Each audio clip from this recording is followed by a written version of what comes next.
For me, community has always been hard to define. I've jumped around Canada, living in all different towns and cities, from the cold shores of Lake Ontario to the beautiful cascading falls of Niagara, and a chilly oil town in Alberta. I've seen it all, so when I look back at what community is, all I can think about is that chilly oil town that was my home for 11 years. Cold Lake, Alberta. Cold Lake may not be full of history like Moose Jaw is, but it was originally 3 different towns that came together October 1st of 2000. Up here we see Cold Lake North, which was originally just the town of Cold Lake, and it holds the provincial park, as well as our Kinnasoo Beach and our tons of real estate and really beautiful landscaping everywhere you go in the north. It's generally one of the safer areas of Cold Lake, as there's neighborhood watches, plenty of police patrol, and it's generally a very high-class area to live. However, there's available affordable housing all over the north. Also located in the north, you'll find our hospital, so it is not too far from anyone else, and the north is about a 10-minute drive from the rest of town or from the south of Cold Lake. It was divided like this as it used to be a small fishing town at the edge of the lake, and it still, to this day, attracts tons of people to the lake for fishing. It was super good for fishing. There was tons of fish in it every single year. However, I wouldn't recommend getting in it, as it does get its name Cold Lake for a reason. It is definitely very frigid and chilly, definitely the coldest lake I've ever swam in, but it's refreshing on a hot summer day. Lots of fun summer activities to be had in Cold Lake, especially when paired with our small businesses such as Emma's on the Beach, which is that orange building in the back there that served tons of food to all the people there, as well as live entertainment all the time there, tons of activities and stuff, always there at the beach. Here we have the marina, which was a boat launch. However, it's also so beautiful to walk, especially at nighttime. There was lights lining it, there was boats everywhere, and it was just overall a beautiful place to walk. So much money and time went into all the areas along the beach and lake of Cold Lake, hence making this such a beautiful area to live. However, with beautiful small cities like this, of course you're going to have crime. At one point, Cold Lake was listed as number 8 in Canada for highest crime rate. However, most had to do with property crimes as well as petty crime, and nothing super aggressive. Furthermore, the crime rates tended to be higher in Cold Lake South, which used to be known as Grand Center, and before it joined with the rest of Cold Lake.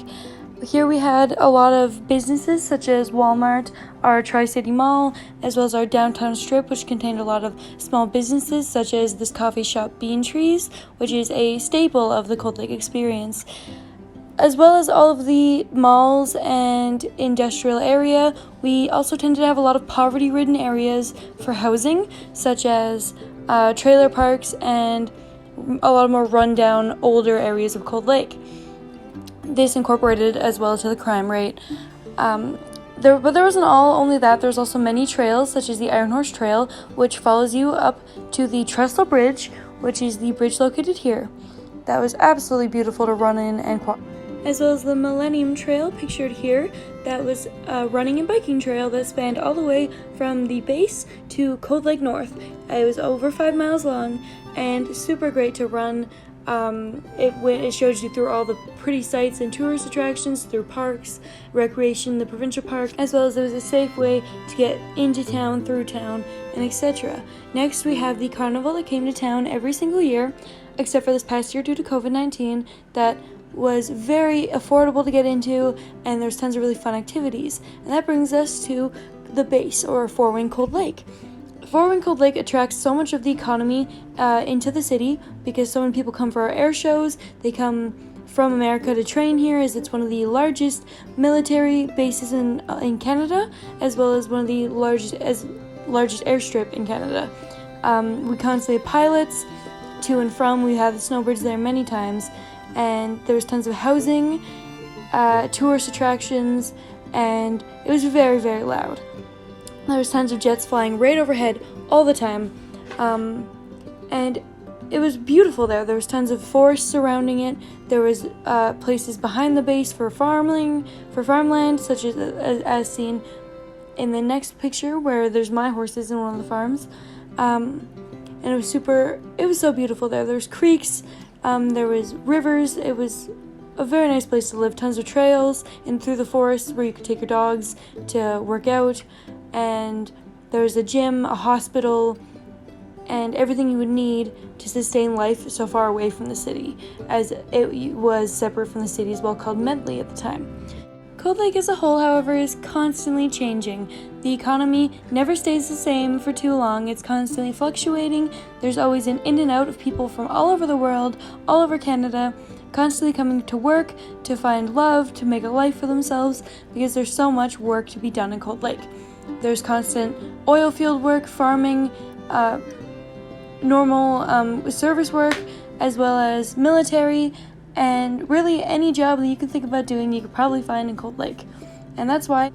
So growing up in a town that was constantly fast-paced may seem a little less fun than it is. However, this little end-of-the-road town has always been my favorite place to be.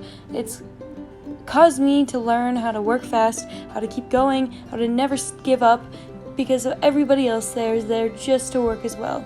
And it has created a wonderful community where people are constantly on the move, constantly getting things done, but still giving themselves time to help others.